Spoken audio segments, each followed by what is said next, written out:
Hey everybody, sorry for being late. A little behind today, but we're gonna get there. We're gonna get through it. Busy day, and today again, I'll be running numbers for the 8 unit I'm looking to buy.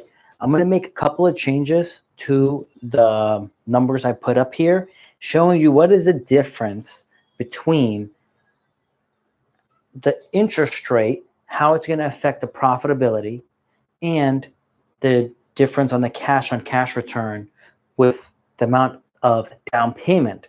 So how does down payment change the profitability, and how does interest rate change the profitability on this deal? So I'm going to be answering that question first. After I go through that, I hope everyone had a great week. Lots of stuff going on with the coronavirus, lots of stuff going on with interest rates dropping, oil prices dropping. This is all affecting the market. Now, it feels like, well, how is this going to really affect the real estate market? This actually does have an effect on the real estate market. A couple of things, how it's affecting the real estate market. One, less people are traveling and staying at hotels and Airbnbs. So this month of March, I lost $4,000 in income because people canceled trips. That's 12%. We lost 12% of revenue because rates dropped, oil prices dropped. That scare has taken a dip in an effect in the stock market, but it's actually benefited us in the real estate market because now interest rates are lower. I actually got quoted 3% on the 30-year loan for my home. That's awesome. I'm going to be refinancing. In addition to that, I'm getting cheaper rates on the commercial loans. So this is a great opportunity to get more deals done. So guys, on IG, it isn't as good as on YouTube. So get on YouTube. So I'm going to be going to start to explain things soon. So again, it's better on YouTube. Jump onto YouTube. Everyone who has a question, I am happy to answer it after I'm done going through this section here. So I'm going to do a real quick recap over last week. And everybody on YouTube, please let me know if you can't hear me. I am trying a new mic system, so let me know if you can hear me, if it's good or not, right? So again, we're going to go over last week's numbers real quick. And from there, I'm going to go and explain what these changes have been done and how it affects things. All right, give me 1 second.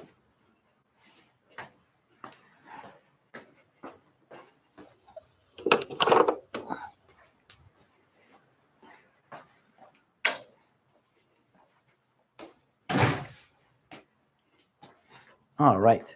So real quick recap from last week. All right. Recap from last week. So according to the current numbers, $77,000 is the rent that they make on a yearly basis. Taxes are $15,000. Insurance is $5,000. Water, sewer, garbage is $7,000. Vacancy is $8,000. Vacancy and maintenance is $8,000 a year. Property management is $8,000. Total expenses $43,000. $77,000 of income minus $43,000 in expenses makes $34,000 net, making it a cap rate of 3.9. Net loss $15,000 a year. Now off of the Airbnb model, where it's Airbnb on the property or short-term rentals, we're going to have $223,000 of income, $15,000 of tax, $5,000 insurance, water, sewer, garbage $18,000, $22,000 for vacancy and maintenance, $22,000 for property management, $83,000 total expenses, leaving us with $140,000 of profit, 13.6% cap rate. This is the cap rate that's based off of the current purchase price plus remodel. So that is our cap rate based off of our cost. Now, I'm going to show you later how I added value in the property compared to market cap rate. So they're going to have a different number. Market cap rate is going to be closer to 5% for this. So that means we'd be able to sell this property for almost 3 times more than our cost, right? So I'm going to get into a better explanation on that. So that's later. $86,000 cash on cash return with a 34% return on investment. Now, that's all good. But how did the coronavirus causing this effect on the market, how did it actually affect the interest rates in the real estate market? So it depends how you see your glass, half empty or half full. So I'm going to show you how the numbers change now. So one of the things that's going to change is now the down payment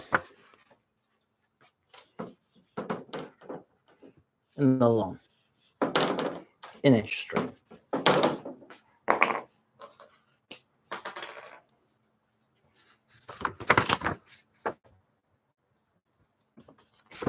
Interest rate, I was offered a 4. The loan amount now is $793, and the down payment is $198. I was able to get a bank to allow me to do a loan with them. This loan would be purchase price plus construction costs, rehab costs, and only have to put down 15%. So 15% of the purchase, which is $879, plus the remodeling cost, I would only be required 15%, which would leave me a loan of $793. At 4.5%, they actually said that you can do it at 5%, but I want to be a little bit higher so I can be more conservative. So how does that affect things? Well, how it's going to affect things here is on the cap rate, it's going to mostly affect things here on your the net income. The net income is going to be lower.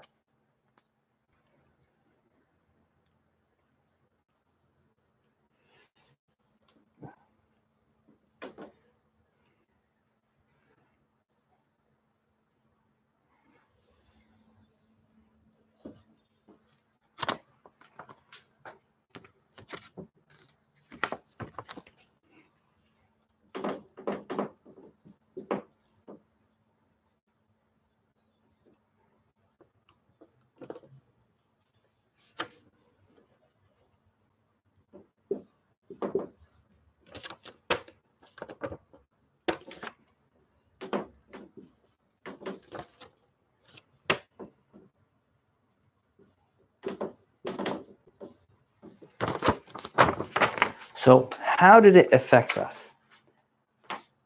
I think it did. It was great what happened. So this is why. In a normal situation where you're going to buy the property, you're not going to make any changes.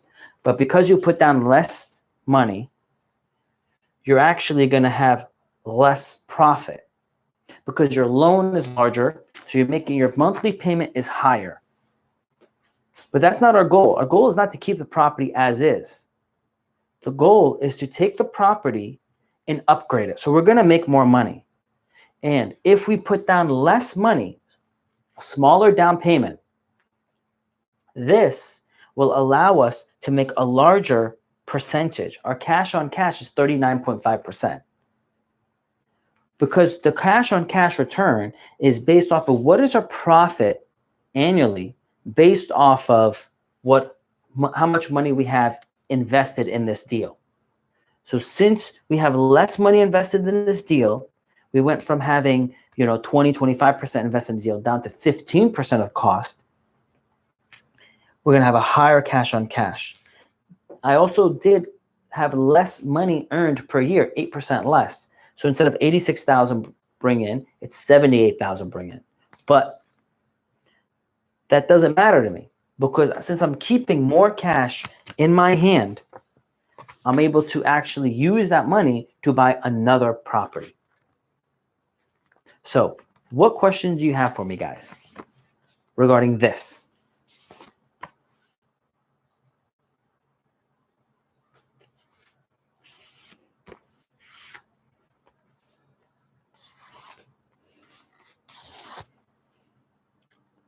All right. So yes, what's going on here is that by putting down less money, you're able to have a higher return on your investment. And if your cash on cash is basically the main focus for me, what is my cash on cash return? Because if I'm able to have a cash on cash return of at least 20%, that's more than Warren Buffett asks. Warren Buffett basically says if he makes 15% return, he's happy. I'm like, all right, if I can get 20 more than Warren Buffett, and I'm doing great. On a 40% return, that's amazing, right? So is this easy? No. It is very difficult to hit to get this type of return. But if you know what you're doing, it's plausible. So how am I going to do it? Is by adding a ton of value in a property that is in the right area where people are be willing to pay more money. I'm mixing in Airbnb, medical patients, and home insurance claims into the mix to get a higher return than average. Between those clients and managing the property properly, you're able to get the higher return. So now, to touch on the point of, yes, I am bringing in less money per year. Instead of 86,000, bringing in 78,000. I'm fine with that because my cash on cash is higher. What that means is I'm bringing in $78,000 a year on this deal with less money out of pocket. That is the best part. So, all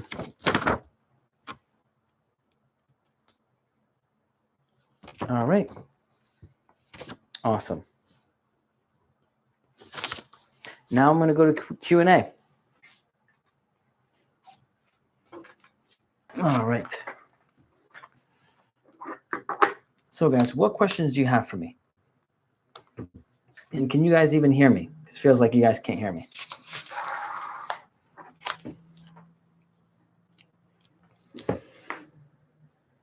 All right, we got someone asking to go live. Let's see what question he asked for us.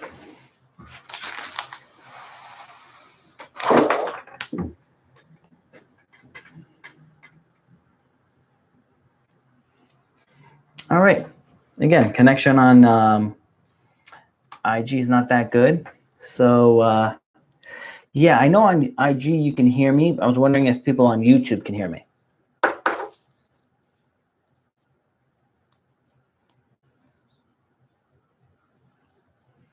Hello, YouTube.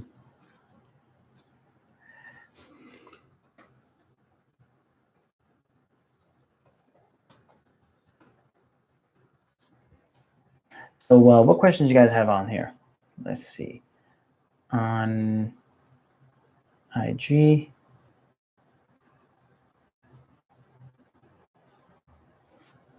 Says, I'm 17 and I want to do real estate, but I'm in UK. Don't know how to get started. So the number one thing is you need to start. You need to understand your market. You need to study your market. You need to know. You need to understand your market. So what that means is this, is that when you are looking at deals, you're not going to say, this deal is $100,000. It's too much money. Or this deal is $500,000. It's really cheap. The dollar amount doesn't matter. What matters is, what is your cash on cash return? At the end of the day, that's really what matters to me. What's your cash on cash return? And is this market on an uptrend or a downtrend? That is that's what matters. Because if you're going to buy something that's you think is worth 100 and you get it for 80, that's nice. But even though you got it on a discount, that doesn't mean that you're going to get a great cash on cash return. That doesn't mean that it's going to work out for you, because it's not the price that you purchase it, is are you going to make money on it? Because part of the reason you're in real estate is because you want to bring in residual income. And just because it's underpriced doesn't mean you're actually going to make any money on it. Because remember, I just showed you that deal there where when I purchase it, I'm going to lose $18,000 a year. So obviously that's not great. So guys on YouTube or on IG, it's not connecting well. I'm basically going to do everything on YouTube. So the point is, the price you pay doesn't matter. It's not about the price you pay. It's about how much money are you making? And is the market going up? Because what you also want to count on is your rents continually to go up with inflation. So the rents are going up, the price of the property is going up, so your profit is going up. That's why people will continually grow. And as it grows, compared to their cost, their return is going to be so high, it's going to be very difficult for them to sell that asset and then buy something else because the return is so good. So that's why we want to make sure that we're buying properties in a growing market and that our cash on cash return is significant. So guys on IG, we keep on losing connection. Jump onto YouTube, be able to answer your questions. And guys on YouTube, any questions you have, please put it in the side on the live chat. I'll be happy to answer them. So that is one big thing that I get consistently asked is, how much should I buy? How much should the price of my first property be? There really isn't a price. It depends on your market and what's a good value for a good area. Next question I get asked consistently is, how much down payment do I need to buy my first property? I'm going to post this live on YouTube. So a copy of this video is going to be on YouTube for everyone to watch there. And my connection to my YouTube account is in the link in my bio on my IG page. So the amount of down payment, you can put as little as 3.5% down. Well, how much money you have to save really depends on where you live. Guys, remember, the connection on YouTube is better than IG. IG is, doesn't have a great connection. I'm also live on IG right now. So I'm on YouTube, live YouTube right now. So for example, if you're going to try to buy a fourplex, and in my market, you can sometimes get a fourplex for about $400,000. If you live on one side and rent out the other three, that's going to be awesome. So 3.5% of 400,000 is only $14,000. Closing costs are going to be roughly $5,000. $19,000 gets you into a fourplex that costs $400,000. You should be bringing in about $1,000 a month in rent. Now, maybe the property doesn't. Maybe the property only brings in $700 a month per unit. That's because it's not being taken care of. And then you can add the value to it and make it worth $1,000 or $1,200. I had a great question here. Let me pin this comment right here. He said 3.5% down, nice, but the PMI. Great question. Great point though. Not question, but great point. Why does PMI not matter?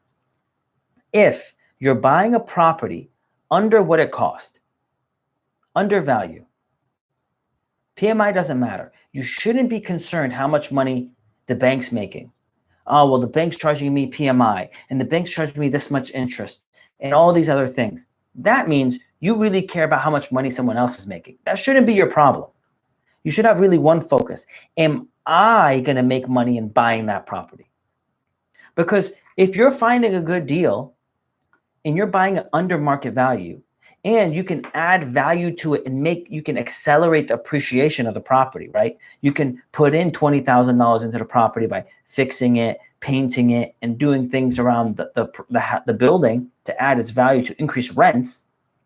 You're going to bump up the value of the property. You should be happy that they're willing to put up a deal where you're putting up money where they're going to put up, 96.5%? That's an amazing deal. Who else is going to put up 96.5% of the purchase of a property? No one. So by them taking on all this risk, you should be okay with paying the private mortgage insurance. And remember, in 2 years, you do your job. You add value to the property. You increase the rents.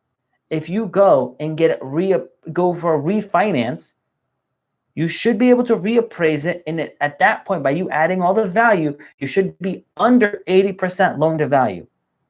You then do a refinance. Your property is under 80% loan to value, and you will not have PMI on the new mortgage. And your interest rate should be lower than your prior interest rate. And now you basically made money by all the money you saved on your mortgage payment, right? During that first 2-year period of time, they took on extra risk. So you paid for that move, and you're going to have that equity now in that property with a lower mortgage payment. At that point, what I would do, what I have done, is then get a line of credit for the leftover 20% of equity. And then I would use those funds to add more value to the current property to increase rents even more, or to buy another property and add value there. So you can see that. Don't be worried about, oh, you know what, that guy is going to be getting, or the bank's going to be getting PMI, and they're going to charge me a higher interest rate and stuff like that. That's a mindset of lack. That's the mindset of that there's not enough out there, so I need to save everything possible. That is not the mindset you should have, because there's so much out there, so much growth, that you need to have that mindset that there is enough, there is plenty for you to go out there and make the moves necessary for you to grow. So remember, we live in an economy that is based off of inflation. The government is pegged, constantly printing more money, constant extra money out there being created, abundance. You can get some of that money. Some of that money can be yours. But if you own no assets, it's going to be very hard for you to attract that extra money. If you believe that there's not enough out there and you're not willing to share, it's going to be hard for you to get extra money. And some people out there will think, you know what? I'm not going to invest my money. I'm going to do it all myself. I'm going to do everything myself. And I'm not going to hire a professional plumber or a professional cabinet guy or flooring guy or somebody to do the job, because I want to keep it. I don't want to give money out to anybody else. And they end up doing a worse job than the professional. That professional knows what they're doing. So they're going to actually end up saving you money over time. You're gonna learn it, and don't learn it the hard way. I've seen so many people just do it the wrong way. NBA just got suspended. Don't know what you're talking about. I think you can use a PowerPoint. Will be easier to understand. It's just my opinion. Thanks, Ralph.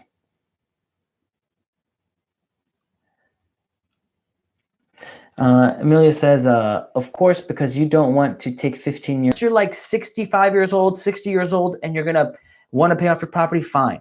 Otherwise, I don't agree with paying off your property. If you're paying a 3 to 6% interest rate, that is really low. If you're doing your job properly, you're going to earn a significantly higher rate investing your money in another property and growing your portfolio.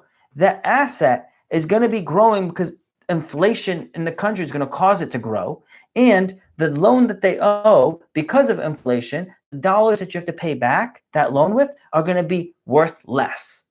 So it's going to be easier to pay it back. So I don't agree with people paying down their loan, right? So there's two trains of thought. There's a train of thought that that you're going to go with the David Ramsey style, where you're paying off all your debt and then paying off your home loan, which I don't agree with. I agree with paying off your credit cards, and then anything that's low interest rate, I would go as long as possible without paying it. I would focus on getting more assets, right? Pay off your credit cards, pay off your very high interest rate loans. But if you have a 1.99% interest rate car loan that's for 6 years, do not pay it off fast. Make the minimum payments. 1.9% is very cheap, and it's not worth it. Fine, they want to let me borrow money for basically free. I'll do that. And I would not take a 15-year loan. I've seen so many people lose their house over a 15-year loan, because what happens is they pay down the loan, so no money in their account to make the mortgage payment. It doesn't matter that you paid off 2/3 of the house. It doesn't matter, because when you need to make your mortgage payment, the bank's going to say, make your payment. It doesn't matter that you paid down 2/3 of it. And then what happens is you're going to get foreclosed loan. Make sure you have proper reserve account, usually 11 months of all of your expenses. 11 months worth of your living expenses should be in a savings account, not in the market. Because if the market tanks, your reserve account's gone too. It happens. I've been through the downturn in 08, and I've seen the downturn in 99. So I've seen people go through it before. I'm just repeating to you what is consistently happens, so you guys can avoid that. Again, guys, the connection on YouTube is a lot better than IG. You should jump on here. So what other questions you guys have? So Beach says, credit is key, for sure. Print more. Credit's important. It doesn't matter if you're paying 0.5% more. I had a meeting with the lender, and they said they'll give me 0.5 point up front to get the loan, and they're giving me a 4% interest rate on the commercial loan. They said, but they want 20% of the purchase price plus 20% of the remodel. I said, look, I'll give you another 0.5%. Instead of 4%, I'll give you 4.5%, but I only want to put down 15% of the purchase and 15% of the remodel.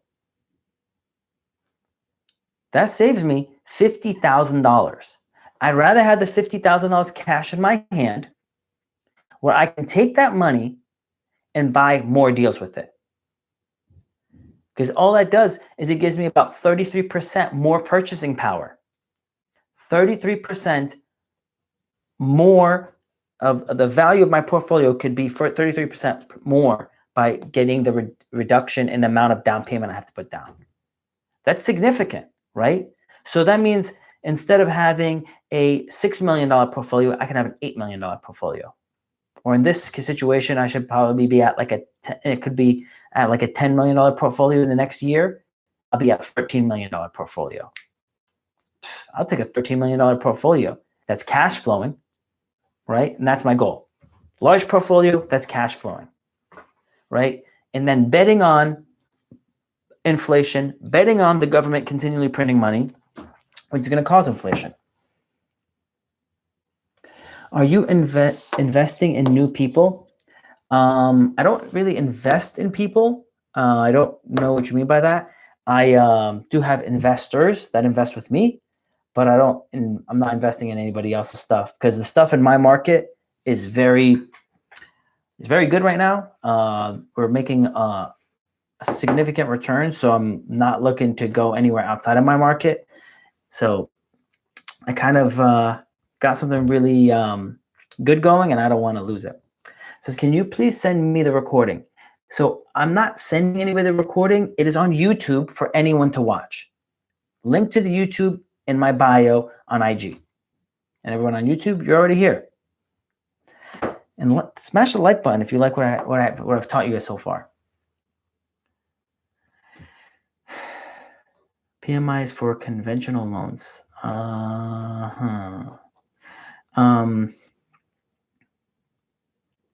So if the house costs $400, how much would the closing cost be? And does FHA cover that? Normally, no. So 3.5% down, plus you have to pay the closing costs. But sometimes you can go with different programs where there's different county, city, for taking the withdrawal. You will still have to pay the tax on that money out of your retirement account, but you can avoid the penalty and use that money towards your down payment on the purchase of the first home. All right. So someone wants to go live and ask questions. Let's see what they have. What's the question? You're live. Can you hear me? All right. Doesn't seem to be working. All right. So which is better, 1031 exchange versus cash out refi? That's a good question. That's a really good question. I don't know why I'm so cute. All right, so 1031 exchange versus cash out refi. So cash out refi is this. You basically take your property, you go to the bank to get a new loan. They're going to do a new appraisal, and with the new appraisal, they're going to see, okay, you bought the property for $100,000, you added value. Let's just say the property's worth $200,000. Your property's worth $200,000. They'll give you 75% usually of value for an investment property. So they're willing to give you up to $150,000. Now your first loan is $100,000. So they're going to give you a new mortgage for $150,000.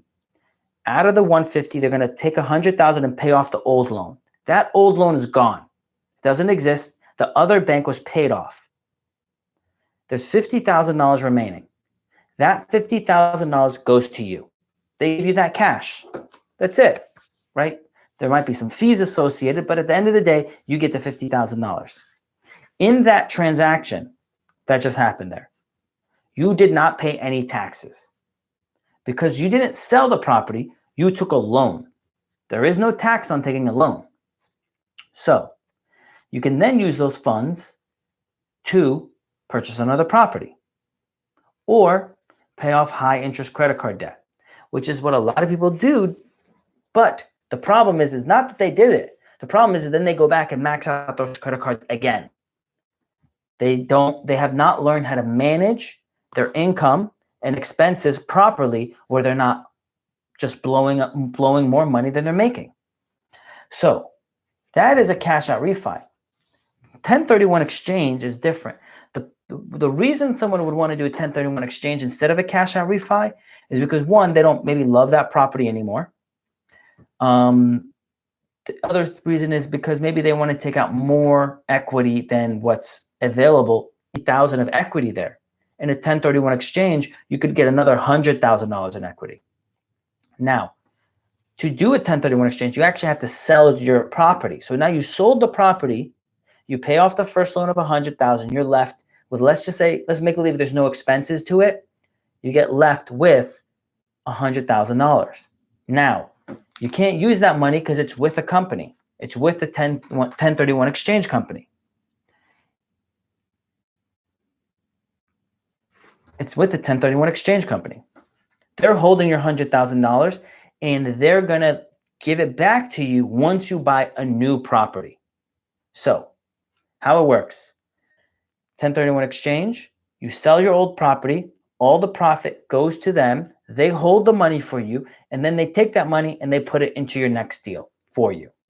And that's how you can roll your money into a bigger deal, not pay any taxes. That's the difference between 1031 exchange and cash out refi. So guys, IG's connection's very bad.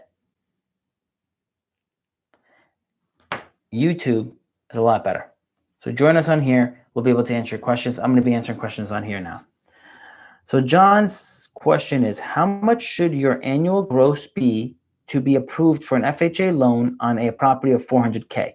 So John, the question varies. It's dependent upon if, one,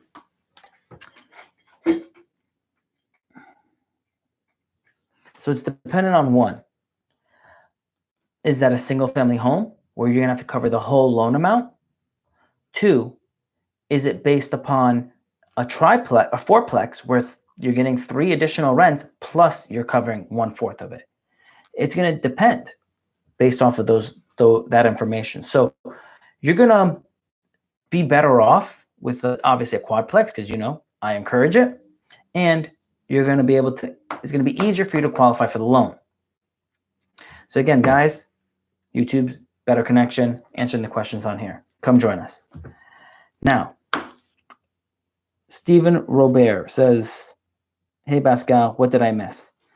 Steve, you missed a lot.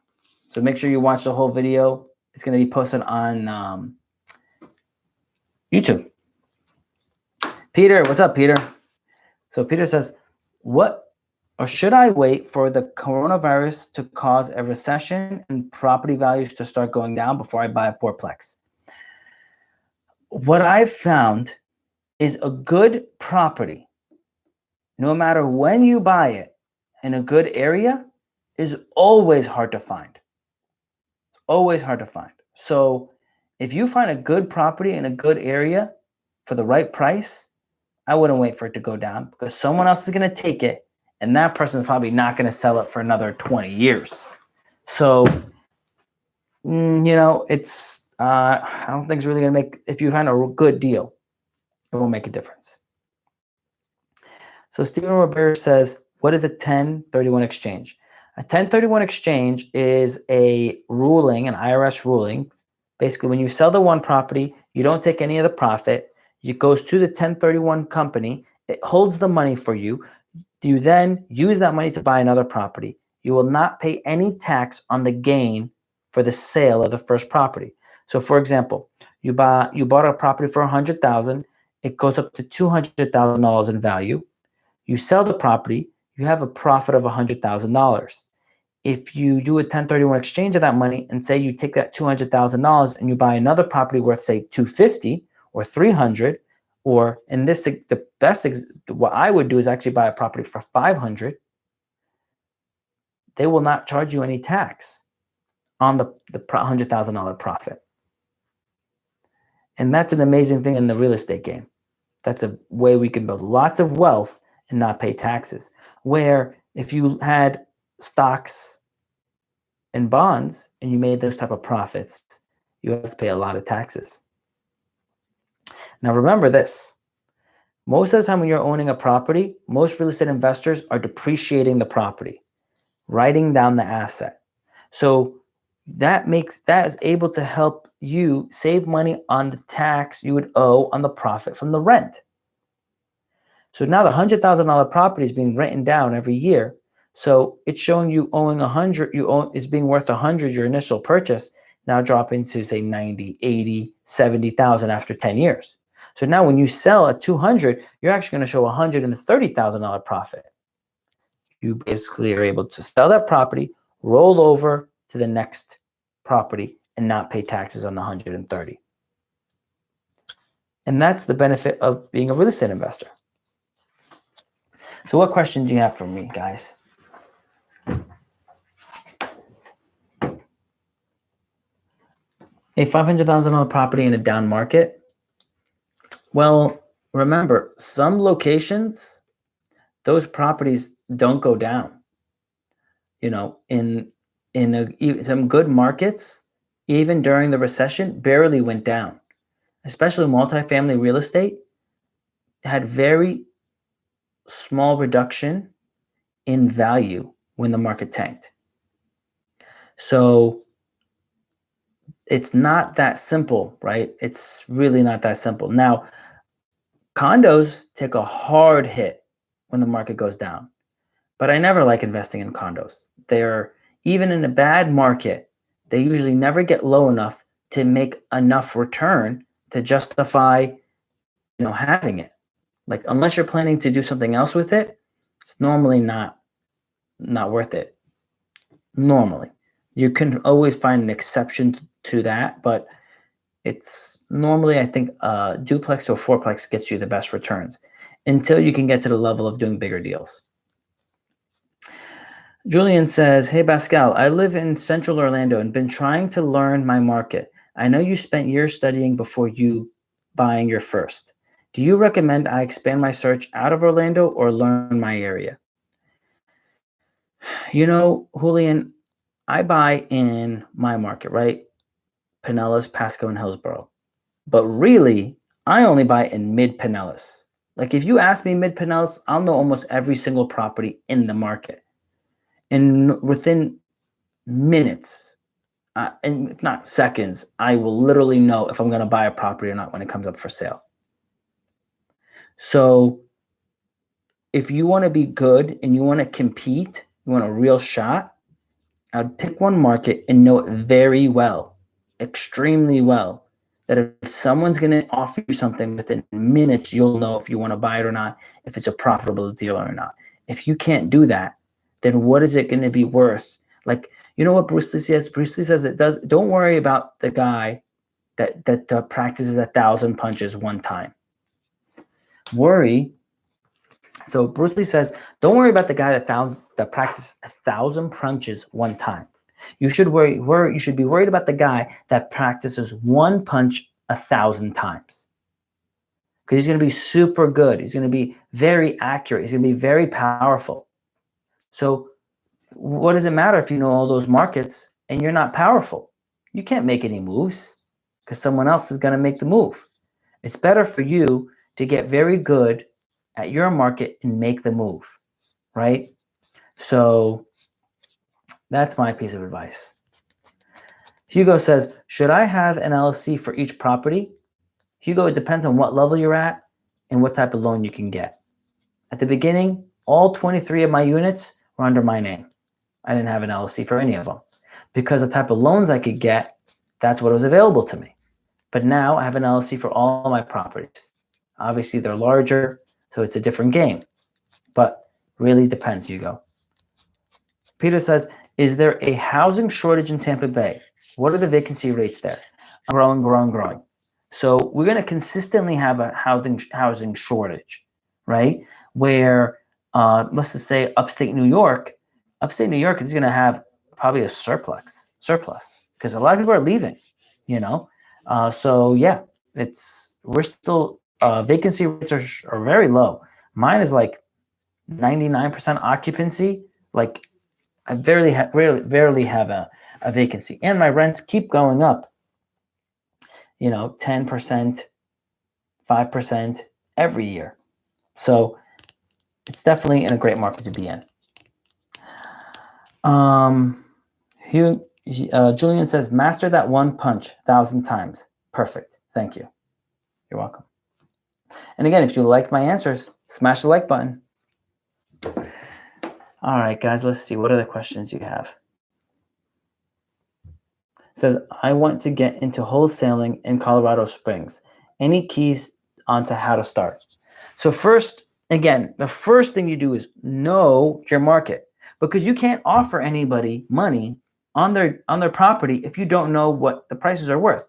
So when you know your market, then you'll be able to basically determine what it's worth at that value. And then you want to try to get it at like probably 30% under the cost. So 30% under the cost, and you'll be able to flip it to someone else to fix it, and then for them to sell it at a profit. Good question. All right, let's see what other questions we have. So how do you start a business in an LLC? So this is the thing. That doesn't matter. Like an LLC doesn't matter, right? A business is a business. If you're making money, you're making money. The LLC doesn't matter. The LLC does not make you a business. It just is one step further, from you getting sued. Now, it also has tax savings. But if you don't have a business and you're not making money, it doesn't matter. First goal, learn your market. Second goal, have an accounting firm. If you're making money, you're not going to care. We're going to be able to just create it for you real quick. $350, you have an LLC. Done. That's it. $350, and that includes the state filing fee to create an LLC and get an EIN number. At that point, you take that information, take it to the bank, open a bank account, get credit cards, and that's another way to hack your credit, business credit cards. And then you can go from there. Now, so next question.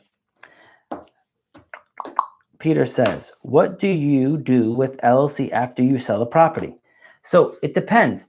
Now with an LLC, it's a company. So the company, especially if you're selling the property and then you're buying another one, your property probably will still be in existence because a different LLC bought that property. You still have your LLC, you take your funds and you buy another property with it. So now the new property owns that LLC. Normally that's what you would do. So Hugo says, do you guys on IG, I'm answering the questions on YouTube first. Come join us, get all your questions answered. Hugo says, do you invest in stocks? If so, what stocks would you recommend to invest in? I do invest in stocks. I would be very careful about investing in the stock market because I don't think it's done with its downtrend. And I think you should use this downtrend as an advantage to get into the real estate game. I was top of my class in investing in the market. With our $100,000 of play money, I was first place. I made the most return of anybody else in my class. So despite that, I don't really invest in the market because I think you can make significantly more money in the real estate game. That's me. But if I'm going to say, what do I like? I like Apple. I like Google. I like Facebook. I like Elon Musk and almost anything he does. I can't really vouch for any of his companies, but winners usually win. But at the same time, you're exposed to the winner's ability to lose. So you have to be careful. But Google, the downturn when the yield curve kind of goes back. So I think that we're going to go through about a year of a tough time.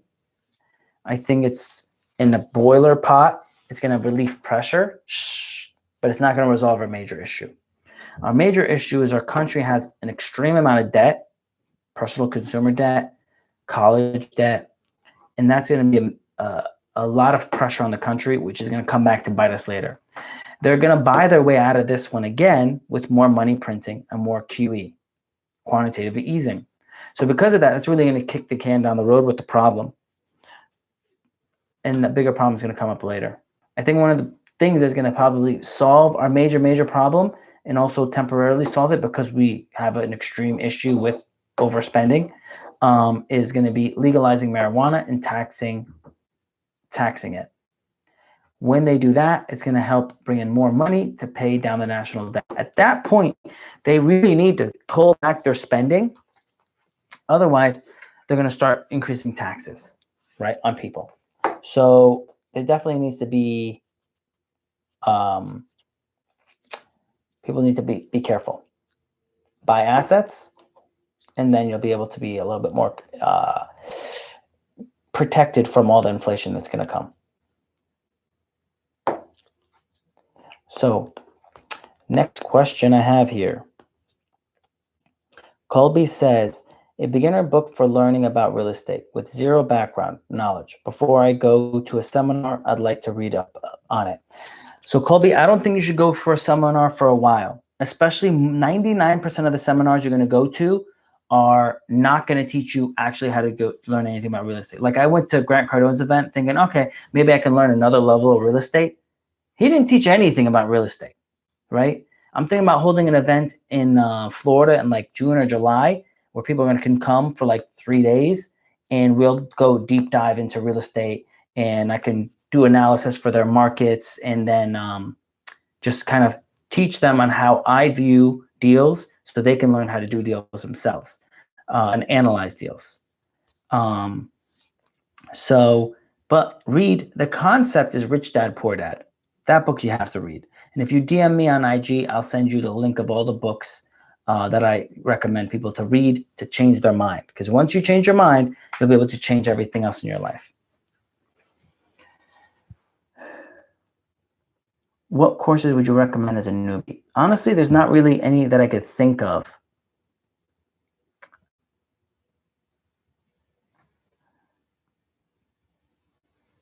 So the best way to make money in real estate. Basically, the best way to make money in real estate is to own real estate, right? Own real estate. And then you don't, the old saying is you don't wait to buy real estate, you buy real estate and wait. That's so true. Because I bought my first deal. Now, could I made more money? Yes. But I also could have been one of those people that are sitting on the sidelines that to this day that I've known for 15 years still don't own any real estate. Even if they bought at the height of the market and kept the property, they would have made a profit today, which is a better position than not owning anything and just waiting for the market to be right. I'm not saying just buy anything. I'm saying know your market and buy good deals. But then when you find a good deal, buy it. Do not wait because someone else is going to buy it. Someone else is going to come and take that deal. And they're not going to wait till the market goes up or down or left or right. They're going to buy it and they're going to hold it for years. And then they're going to sell it 10, 15, 20 years later. And you're going to be like, oh, I could have bought that one. Look how much money they made. I could have made that much money. You could have been person. You know these people. Could have been, I could have done. No. Do it. And don't wait for your cousin or your brother or your uncle or your friend to be on the bandwagon too. And then once they're on the bandwagon, now you feel comfortable that you can go do it. The people that you've been trying to convince for years about doing a real estate deal, by the time that they finally say yes, I agree with you to buy, usually is the time where it's not worth buying anymore. That's usually what happens. So right now, there's still deals out there. The cost of buying a property, after you account for all expenses, after you account for the payment you're going to have to make with the bank, all points in the direction that real estate is still profitable. You're still making a return on your money. So things are still good. So guys, right now we have 5 minutes left. So please ask whatever questions you have so I can answer them. As always, we go live Wednesday at 9 p.m. and on Sundays at 9 p.m. answering all of your real estate and finance questions. You can find me on YouTube, IG, and TikTok. And always bring questions, because the better and harder your question is, the more you're going to learn. So what is the tax benefits and how to find a discount house? So one, when you're looking for a discounted house, you have to know your market, because you won't even understand what a discounted house is, right? You might find a property at $100,000 and it's expensive, but you might find another property at $200,000 and it's cheap. So the price doesn't mean it's discounted. The value is, and every single city you're looking in is different. That's why I put up a post explaining buying a 4-unit property for $400,000. And I have a whole bunch of people giving me a hard time saying, I can't find a 4-unit for $400,000. That's crazy, blah, blah, blah.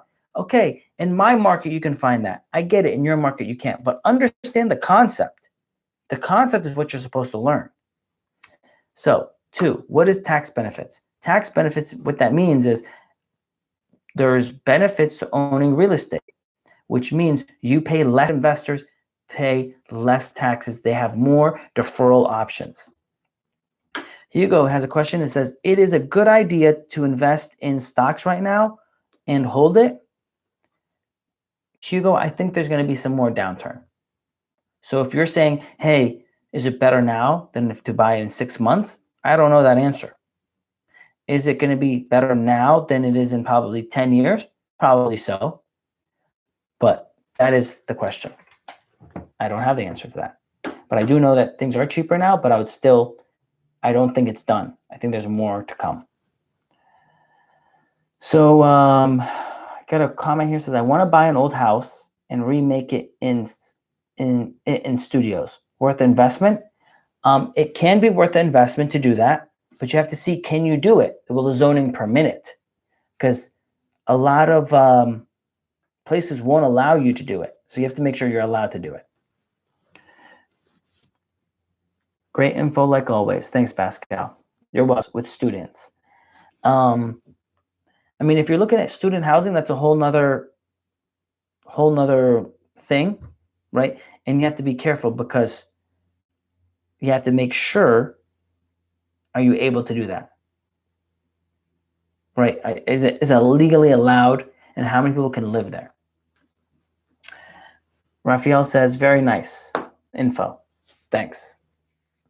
And then next comment says, talk about sneaker investing. Sneaker investing can actually be very profitable. Says, I'm just joking, bro. All right. Well, sneaker investing can be very profitable. So remember that you can invest in anything. Remember, by making money, you have to know your market. So you can make money flipping sneakers. You just have to know that you're buying something that's worth more than what people are asking for. I flipped Pokemon cards. I'd buy Pokemon cards, trade Pokemon cards, and then trade up and then sell them for a higher price. It's no different. I traded coins, like collector coins. It doesn't matter. All you have to do is study your market, know the value of it. That's the game. If you can do it for the few dollars, then you can do it with a few million. You just have to work your skill set up to get to that level. Guys, I wish everybody a great night. God bless you guys. If you need anything, I'll be happy to answer them. I'm going live again Sunday at 9 p.m. Have a blessed week.